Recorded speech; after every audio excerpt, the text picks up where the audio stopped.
ஒரு 8000 ரூபாய் பட்ஜெட்ல 5G ல ஒரு போன் வாங்கணும், அதுவும் 8GB RAM 120GB ஸ்டோரேஜோட வாங்கினா இந்த வீடியோ உங்களுக்கு தான். வீடியோ மிஸ் பண்ணாம ஃபுல்லா பாருங்க. Welcome to Yaal mobiles. Today கலெக்ஷன்ல நம்ம ஃபர்ஸ்ட் பார்க்குற மாடல் மோட்டோல எட்ஜ் 50 ப்ரோ தான் கொண்டு வந்திருக்கோம். ஒரு 12GB ரேம்ல 250 ஸ்டோரேஜ்ல கேனல் பே கலர் வாங்கி வெறும் 40 நாள் ஆனது. 120 வாட் சப்போர்ட்டோட நம்ம உங்களுக்கு கொடுக்குற பேஸ் பார்த்தீங்கன்னா 24,000 ரூபாய் பண்ணி கொடுக்குறோம். நெக்ஸ்ட் மாடல் பார்த்தீங்கன்னா விவோல Y200 8GB RAM 128GB green கலர்ல பிராண்ட் நியூவா நம்ம உங்களுக்கு கொடுக்குற பேஸ் பார்த்தீங்கன்னா 13,000 ரூபாய் பண்ணி கொடுக்குறோம்.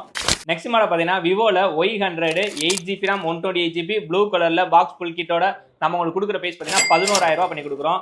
நெக்ஸ்ட் மாடல் பார்த்தீங்கன்னா ஒரு 8000 ரூபாய் பட்ஜெட்ல ஒரு 5G ல ஒரு ஃபோன் வாங்கணும், அதுவும் டைமென்சிட்டி 8050 ப்ராசரோட ஒரு 64 MP கேமரா இருக்க மாதிரி ஒரு ஃபோன் வாங்கணும்னா நம்ம உங்களுக்கு கொண்டு வந்திருக்க மாடல் டெக்னோல கேமன் 20 ப்ரோ தான் கொண்டு வந்திருக்கோம். 5G model. இதை நம்ம உங்களுக்கு கொடுக்குற பேஸ் 8000 ரூபாய் பண்ணி கொடுக்குறோம். இந்த மாதிரி லேட்டஸ்ட் மொபைல லோயஸ்ட் பேஸ் வாங்கினா நம்ம ஐடியா மறக்காம ஃபாலோ பண்ணுங்க. அப்போ அப்புறம் அப்டேட் ரெகுலரா வந்துகிட்டே இருக்கும். நமக்கு ரெகுலரா சப்போர்ட் பண்ணிட்டே இருங்க. தேங்க்ஸ் ஃபார் வாட்சிங்.